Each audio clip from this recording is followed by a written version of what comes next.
Lembaga analisis media sosial Drone Emprit menyebut quick count atau hitung cepat dan isu kecurangan pemilu menjadi topik yang paling banyak dibahas warganet pada pemilu 2024. Dirty vote, kecurangan pemilu, dan politik dinasti sangat tinggi volumenya. Ketiganya berhubungan. Netizen banyak melihat kecurangan dan menghubungkan dengan fakta serta cerita yang dibangun dalam film Dirty Vote menjadi kenyataan, tulis Ismail Fahmi, pendiri Drone Emprit dalam cuitannya pada hari Kamis 15 Februari 2024. Quick count dan exit poll juga tinggi, menandakan informasi dari metode ini menjadi referensi publik untuk melihat hasil pemilu, tambahnya. Menurut Ismail, berita tentang kondisi kesehatan petugas KPPS seperti sakit, meninggal, dan lain sebagainya tidak banyak dilaporkan pada pemilu kali ini jika dibandingkan dengan pemilu sebelumnya 2019. Apakah ada fraud by design secara sistematis? Apakah peralatan dan sistem KPU bermasalah? Dan apakah kecurangan serta kejahatan pemilu selalu ada dalam pemilu demokrasi? Untuk membahasnya kami terhubung dengan pakar statistik Bung Kusman Sadik. Kita sapa terlebih dahulu. Assalamualaikum warahmatullahi wabarakatuh, Bung Kusman. Waalaikumsalam warahmatullahi wabarakatuh. Kabar baik, Bu? Alhamdulillah, sehat Mas. Alhamdulillah. Dan ada kabar tidak sehat dan tidak baik terkait kecurangan pemilu maupun pihak-pihak yang mengatakan adanya kecurangan. Pokoknya yang kalah tuh merasa dicurangi dan yang menang bersabar atau bahkan sudah mengadakan euforia gitu ya, Bung Kusman. Dan kenapa lembaga survei itu selalu melakukan demikian, adanya quick count dan hitung cepat? Kenapa tidak sabar saja sampai menunggu real count hasil KPU? Apakah hasil hitung cepat tersebut berkaitan dengan desain kecurangan yang sudah berlangsung sejak lama, Bung Kusman? Baik, terima kasih Mas Anggi atas undangannya.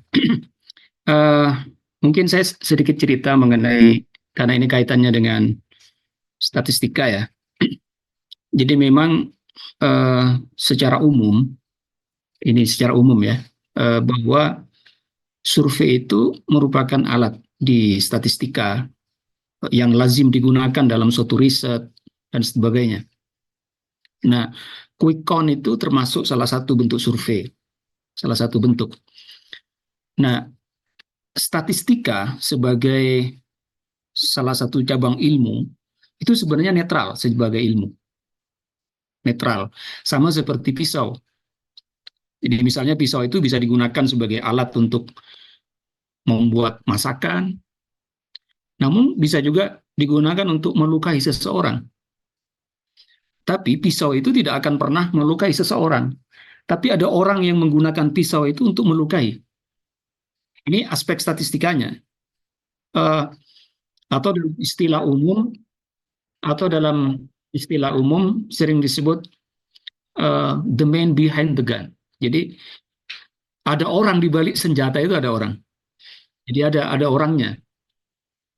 Memang secara sains ya, secara sains pada dasarnya teknik survei itu termasuk quick count itu memang dirancang untuk memprediksi berdasarkan sampel. Sehingga kalau tadi dikatakan bahwa memang di dunia itu memang banyak pemilu menggunakan quick count. Karena quick count ini secara konsep ini, saya bicara konsep dulu sebelum bahwa konsep ini kemudian disalahgunakan, seperti tadi saya katakan buat the man behind the gun. Bahwa secara konsep sebenarnya ini sangat berguna.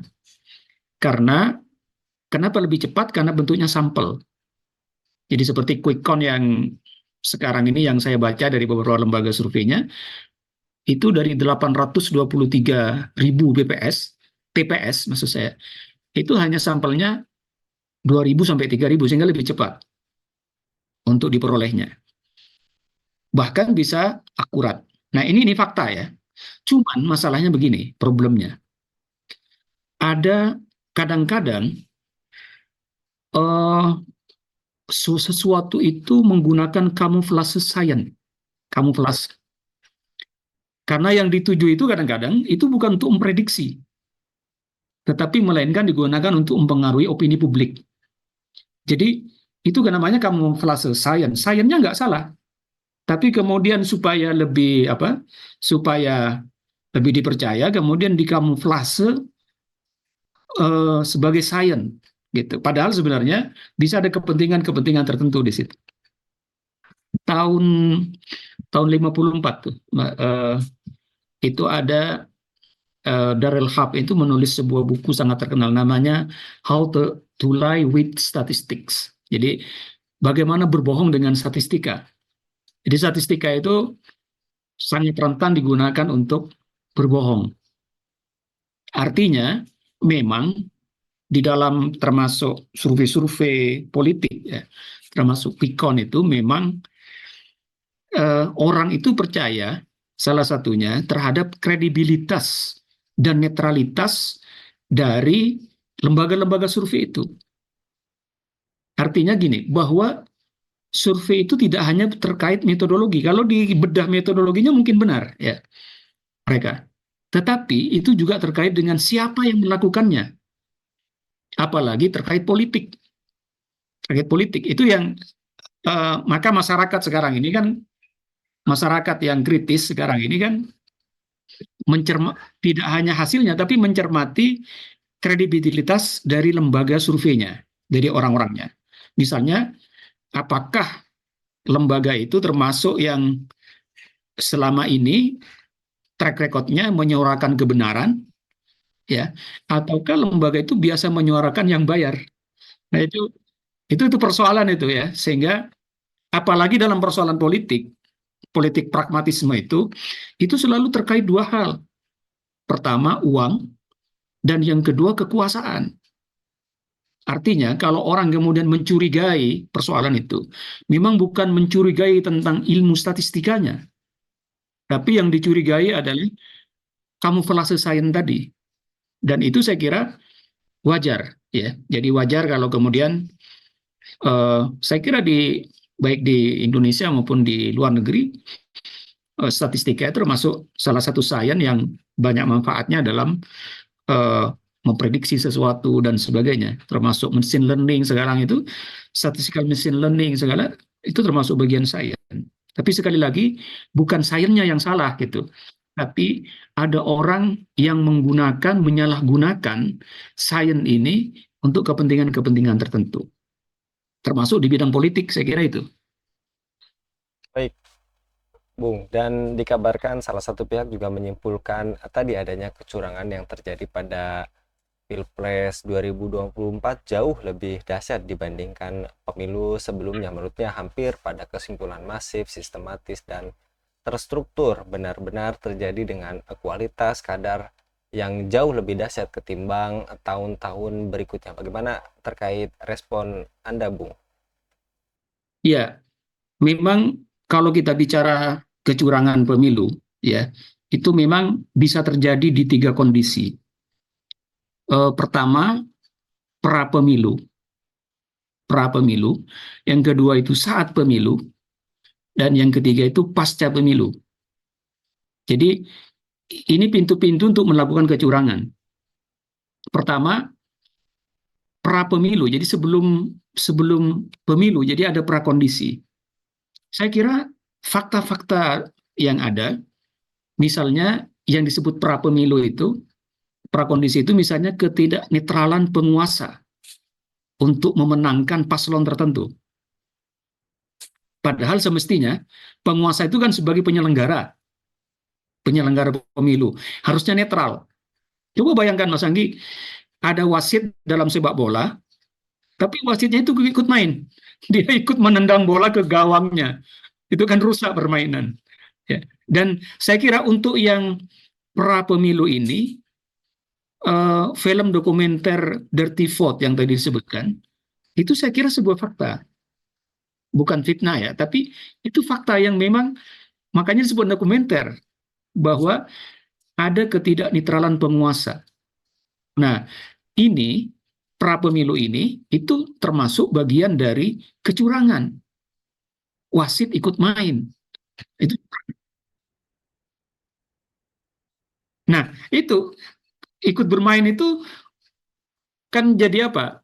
Ada syaratnya kan. Misalnya dia harus harus jangan jadi wasit dulu kalau gitu. Oh, iya. Jadi, cuti dulu keluar lapangan. Dia tetap sebagai wasit Iya. posisinya, tapi dia tidak berfungsi sebagai wasit di situ.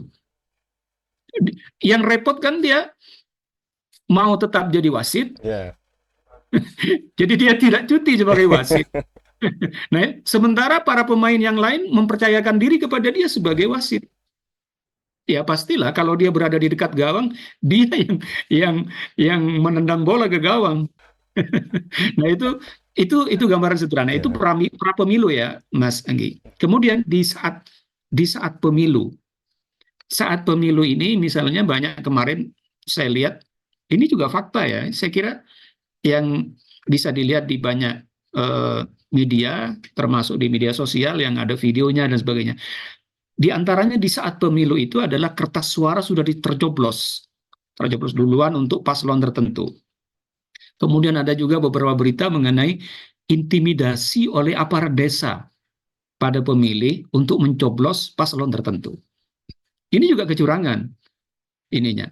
Apalagi masih banyak, tidak hanya di satu tempat gitu. Kemudian pasca pemilu itu yang menjadi ininya adalah quick count dan aplikasi Sirekap KPU. Itu pasca pemilu berarti kan. Jadi terkait dengan angka-angka. Nah, apa yang terjadi yang kemudian masyarakat tidak mulai resah karena ada indikasi penggelembungan suara untuk paslon tertentu di Sirekap. Sirekap itu kan singkatan dari Sistem Informasi Rekapitulasi KPU. Yang ini basisnya adalah form C1 Plano.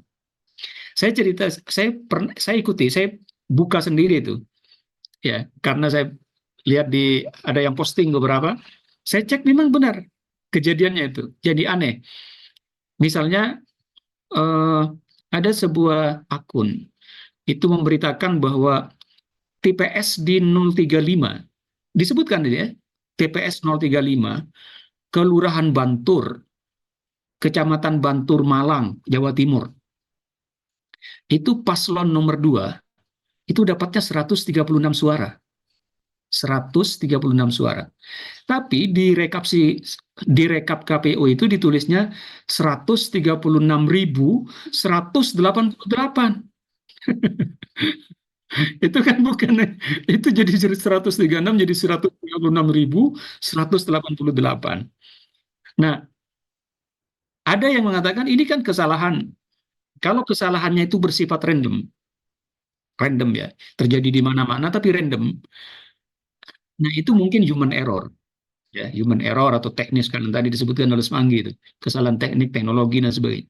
Tapi kalau bersifat sistematik itu diantaranya selalu menguntungkan paslon tertentu, ya, selalu menguntungkan paslon tertentu. Maka wajar kalau diindikasi ini sebagai kesengajaan, ada kesengajaan.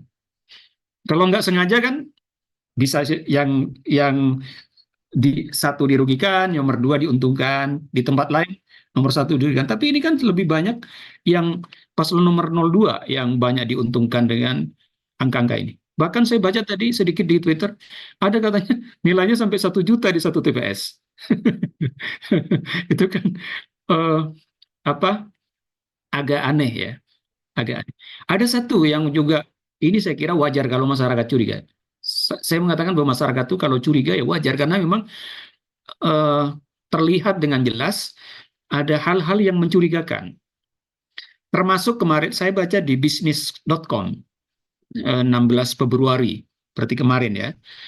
Itu agak aneh juga ini bahwa website Sirekap punya KPU itu terhubung ke Alibaba Cloud di Singapura. Coba dia bersambung sampai ke Alibaba di Singapura. Padahal ini ada Perpres ya, peraturan presiden nomor 82 tahun 2022 tentang perlindungan infrastruktur informasi vital, itu tentang itu.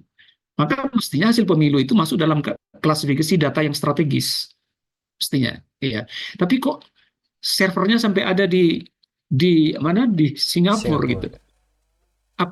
di cloud Alibaba Cloud itu. Apakah Indonesia nggak punya eh, kemampuan untuk menyimpan data sebesar itu? Eh, Padahal Telkom itu sendiri dia sudah berbasis big data, mestinya ada. Makanya wajar dong. Ini orang bertanya-tanya, kok bisa? Apa ya? Ada apa itu di balik itu? Sehingga memang meresahkan itu pemilu hari ini. Bahkan beberapa pengamat mengatakan nih, termasuk beberapa ya mengatakan ini pemilu terburuk yang pernah dia alami sepanjang hidup gitu.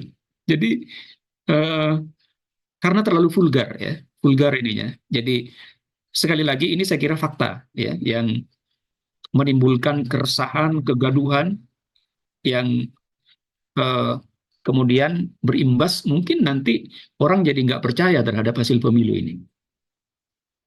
Saya kira itu gambarannya, Mas Anggi ya, terkait dengan kecurangan-curangan ini. Sekali lagi jangan selalu dibantah oleh pihak yang merasa diuntungkan, selalu yang merasa eh, kaitan-kaitan tentang isu kecurangan itu dianggap fitnah gitu. Iya. Bahkan saya melihat eh, banyak yang sifatnya fakta yang bisa dilihat oleh publik ya. Bahkan KPU sendiri itu kemarin minta maaf kan, minta maaf terhadap, tapi kan setelah ramai tapi kan, mestinya kan sebuah aplikasi itu kan mestinya dilakukan uji coba dulu sebelum digunakan. Pasti tahulah ininya kesalahan-kesalahannya diminimalkan, tidak masif salahnya. Apalagi pemilu ini kan bukan baru sekarang kan Nah, sebenarnya rutin dan persiapannya lebih dari 3 tahun yang lalu. dan Makanya anggarannya pun membengkak dibandingkan sebelumnya gitu ya, Bu. iya, jadi ini saya kira menggugah semua orang eh, terkait dengan netralitas ya, pemilu yang jujur dan adil dan sebagainya. Itu saya kira kegaduhan yang jadi kegaduhan itu bukan masyarakat yang bikin gaduh. Kalau saya lihat. Justru penyelenggara itu yang bikin gaduh. Jadi sekarang kan ada ini masyarakat ini nggak dewasa, nggak mau menerima kenyataan. Loh, yang bikin gaduh siapa? Nah ini saya kira eh, apa KPU itu akhirnya kan minta maaf ya. Meskipun saya kira dia menunggu dulu sampai sampai ramai dulu kan, dan memang susah berkelit KPU-nya karena eh, ya di zaman sekarang orang tidak hanya ngomong tapi menunjukkan fakta-fakta termasuk video dan sebagainya yang dengan tanda kutip ya KPU harus minta maaf itu atas kejadian itu. Tapi eh, kejadian sampai ribuan TPS seperti itu, walaupun dia minta maaf, satu hal yang tidak bisa dihapus bahwa orang mulai curiga terhadap penyelenggaraan pemilu yang 2024 ini. Dan itu saya kira tidak cukup hanya karena minta maaf kemudian selesai orang kemudian percaya. Justru semakin menunjukkan bahwa oh iya memang ada kesalahan dan belum bisa dijawab kesalahan itu kesalahan secara teknis atau sengaja gitu. Karena orang juga tahu ya bahwa penggunaan alat ya kita menggunakan alat kan diuji coba dulu. Alat sederhana saja di rumah misalnya kan dicoba dulu. Iya, Kita beli alat saja yang sederhana yang dicoba dulu. iya. Bahkan beli lampu saja kan Coba dulu. di dicoba dulu Iya. hidup enggak gitu. Ini kan ini kan apa ya? Logika sederhana. Ini alat yang mau digunakan di level nasional, melibatkan 204 juta orang. Masa nggak diuji coba? Ya, nah itu kan memunculkan apa? eh, Bahwa saya mengatakan bahwa wajar orang itu muncul ketidakpercayaan bahkan dengan tudingan kasar ada kecurangan. Itu saya kira. Baik, Bung, walaupun biasa statement sebelumnya tuh sang penyelenggara biarkan ini berlangsung, kita juga tidak menyangkal bahwa ini semuanya salah gitu ya, Bung. Dalam statement-statement sebelumnya kan penyelenggara atau KPU sendiri seperti itu gitu ya. Biarkan kami Iya, bekerja. Nah, sekarang juga yang Anda sampaikan tadi ada pra pemilu, saat pemilu dan pasca pemilu pun juga menunjukkan bahwa adanya indikasi kecurangan itu besar gitu ya, Bung. Apalagi tadi juga Anda sampaikan tidak random gitu ya, lebih banyak menguntungkan salah satu paslon gitu ya, Bung.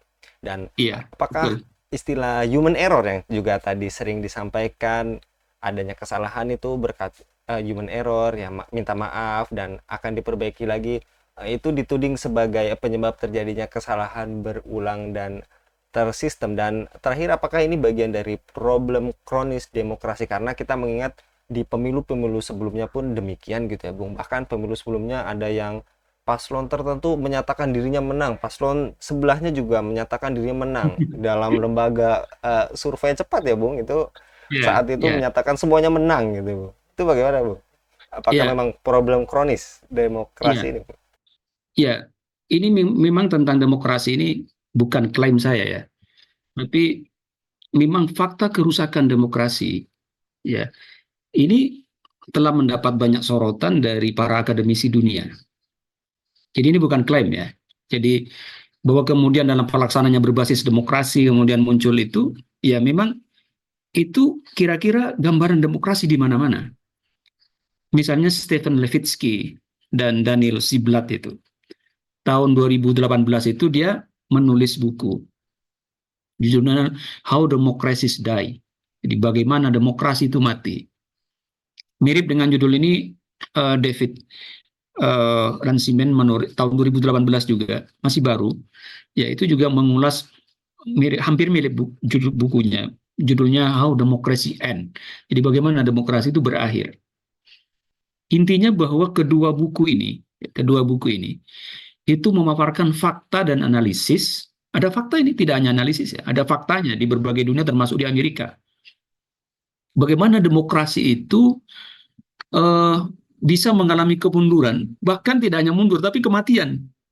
Kematian dari demokrasi. Dia sebut how democracies die. Jadi demokrasi itu bukan makin tumbuh makin baik, tapi makin menembus kematian. Ya, jadi sudah sakit mati. Dan itu tidak hanya terjadi bahkan itu terjadi di Amerika sendiri, yang disebut sebagai kiblat dari demokrasi. Dan yang nulisnya juga orang Amerika juga yang memang ada faktanya. Nah, eh, yang saya ingin sampaikan bahwa di dalam buku ini dia dikatakan bahwa kematian demokrasi itu karena dibunuh oleh elit penguasa. Ya, elit penguasa. Siapa elit penguasa dalam demokrasi? Ya, eksekutif, legislatif, yudikatif.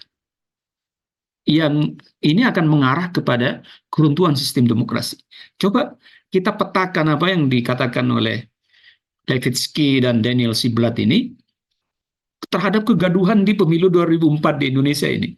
Itu kan memang menunjukkan bahwa buku ini menemukan faktanya di Indonesia.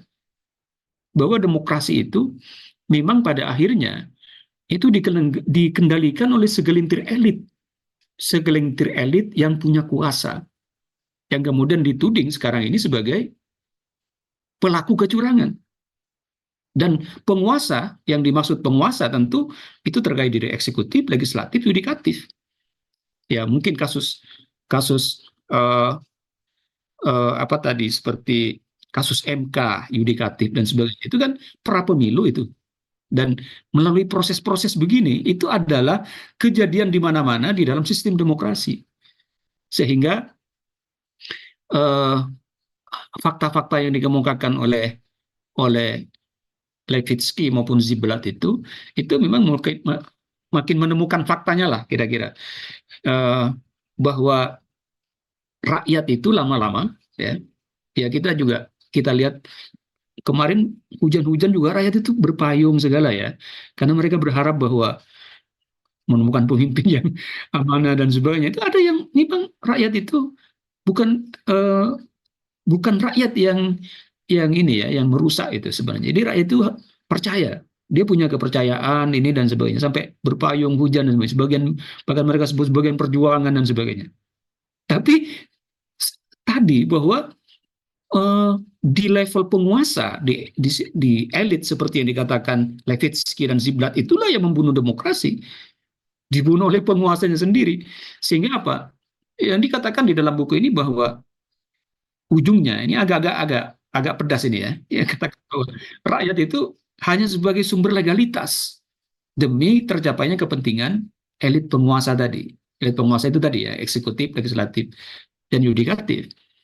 Rakyat yang bertengkar, berkeringat dan sebagainya, ya, eh, ya mengeluarkan ongkos sendiri dan sebagainya, diperlakukan seperti itu. Nah ini eh, kalau tidak dikelola dengan baik, ini bisa menimbulkan kemarahan besar.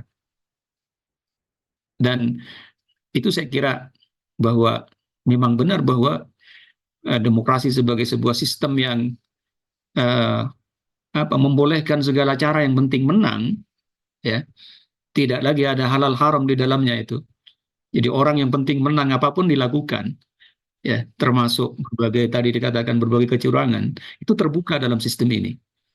Ya, sekali lagi bahwa ini bukan kasus kecil hanya di Indonesia, tapi ini adalah kasus global tentang demokrasi. Saya kira itu terkait dengan demokrasi. Baik, jadi memang ini sudah terstruktur ada di mana-mana gitu ya, Bung, untuk Iya, melanggengkan kekuasaannya gitu. Bahkan betul. sekarang lebih masif lagi seperti tadi juga yang Anda sampaikan, Iya, sebelum, saat, dan setelahnya gitu ya, Bung. Jadi ini iya, mudah-mudahan buat kita masyarakat ini memberikan penyadaran bahwa lagi-lagi ini sudah terstruktur sekali, bahwa tadi yang juga Bung Kusman sampaikan, ini demokrasi day itu yang membunuh malah tadi sistem eksekutif, yudikatif, dan iya, legislatifnya. Kita sebagai iya. masyarakat hanya sebagai legislatif, apa tadi Bung Kusman? Sebagai Nah, legalitas, legalitas. sebagai legalitas untuk kan mereka ingin mendapatkan legal bahwa mereka berkuasa gitu dengan cara apapun.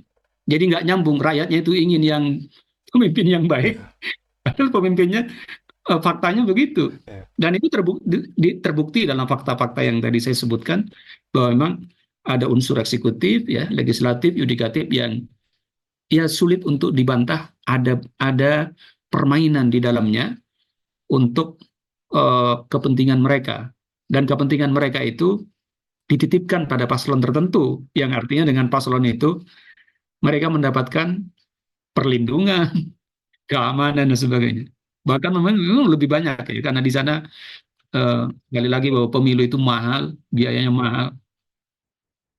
Tentu para para para orang-orang yang punya uang banyak ingin ingin terlindungi juga, sehingga Hmm. dia banyak mengorbankan uang juga. Jadi memang ada rakyat yang punya niat baik, ya, itu tidak, dan itu jutaan orang. Tapi seperti yang tadi saya sebutkan di dalam buku itu, pembunuhnya itu justru di level atasnya, di elit penguasanya. Rakyat sekali lagi sebagai legalitas, artinya mereka dengan melalui suara rakyat itu mereka legal untuk melakukan apa saja nanti, ya, termasuk ya outputnya kita tahu sendirilah. Kemudian setelah berkuasa, rakyat lagi yang menderita. Meskipun di awal di apa di debat capres di mana-mana selalu berpihak kepada rakyat. Nanti kan hampir setiap pemilu begitu ya. Rakyat terus pokoknya kalau di menjelang pemilu itu. Setelah itu ya output-output hukum, perundang-undangan terlihat tidak berpihak kepada rakyat. Ya, termasuk mulai dari undang-undang yang dikeluarkan ya, termasuk cipta kerja dan sebagainya, itu kan output dari situ. Ya, kita lihat saja nanti kemungkinan bahwa fakta rusaknya demokrasi itu makin nyata gitu. Betul, mudah-mudahan dapat memberikan apa ya, pengalaman-pengalaman ini, pengalaman pahit ini semakin memberikan kesadaran memang sistem demokrasi itu seperti yang ini memang akan mengalami kematiannya. Baik, jazakallah Bung untuk pemaparannya terkait tadi membuka kesadaran kita bahwa memang demokrasi ini sudah kronis dan sudah selayaknya juga kita harus meninggalkannya gitu ya Bung, karena sudah terjadi di mana-mana bukan hanya di Indonesia, dan modus-modusnya sudah semakin luar biasa mengerikan gitu ya Bung, dari pasca, saat, dan setelahnya. Jazakallah sekali lagi Bung untuk Baik, pemaparannya. Mudah-mudahan Bung Kusman senantiasa dilindungi oleh Allah Subhanahu wa taala dalam setiap amin, aktivitasnya. amin. Sama-sama Mas Anggi, semoga pada sehat Amin. semua.